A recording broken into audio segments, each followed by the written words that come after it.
Salut, aujourd'hui j'aurais voulu vous parler d'un bouquin en fait. Quand on essaye d'apprendre quelque chose à quelqu'un, le plus dur c'est de se mettre à sa place. Et en fait c'est la condition de la pédagogie, c'est se mettre à la place de l'autre pour identifier ses problèmes et essayer de trouver les meilleures réponses à ses blocages, à ce qui bloque vraiment. Il y a de très très bons profs, de très très bons pédagogues, mais ça se travaille, c'est comme tout, et c'est un art en fait, de pouvoir transmettre le mieux possible quelque chose à quelqu'un. Donc j'ai pas la prétention de maîtriser cet art, mais j'essaye de me remettre en question en permanence pour vous apporter en fait les meilleures solutions possibles. Et pour vous apporter les meilleures solutions possibles, il n'y a pas 36 solutions, c'est la simplicité.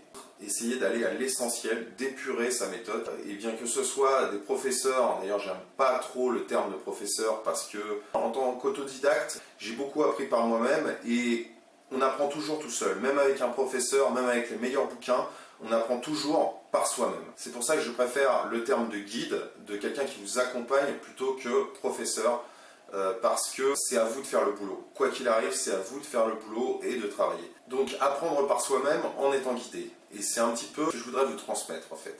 Aujourd'hui, vous avez une multitude d'outils à votre disposition, que ce soit les vidéos, internet et les livres.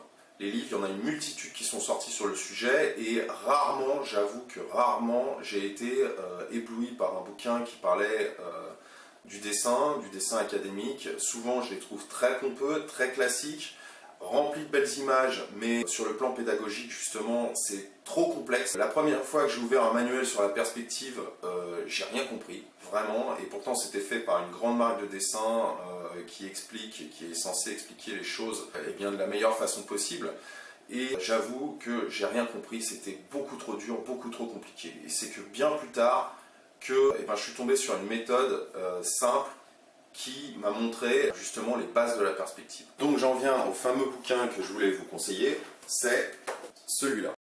C'est quelque chose que je vous conseille, vraiment cette méthode pour les nuls, parce qu'à chaque fois qu'on va apprendre quelque chose sur n'importe quel sujet, il synthétise très bien les choses. Et le dessin pour les nuls n'échappe pas à la règle. Vous avez tout ce qu'il vous faut pour apprendre la perspective, pour apprendre les bases du volume, de la technique du crayon. Vous allez voir, vous avez tous les éléments qui sont très bien synthétisés avec des exercices que vous allez peut-être parfois trouver simplistes, mais je vous conseille vraiment de les faire si vous démarrez en dessin ou si vous êtes vous avez un niveau intermédiaire et que vous souhaitez revoir vos bases. C'est vraiment un truc que vous devez vous procurer. Il coûte très peu cher, il est assez peu épais, c'est pas quelque chose, une encyclopédie dans laquelle vous allez vous perdre. C'est vraiment un super bouquin pour apprendre les bases de manière ultra simple et épurée. Donc voilà, conseil du jour, petite méthode claire, nette et précise. On est tous nuls en quelque chose et l'idée c'est d'être tous les jours un peu moins nuls. D'ici là, bon dessin, salut!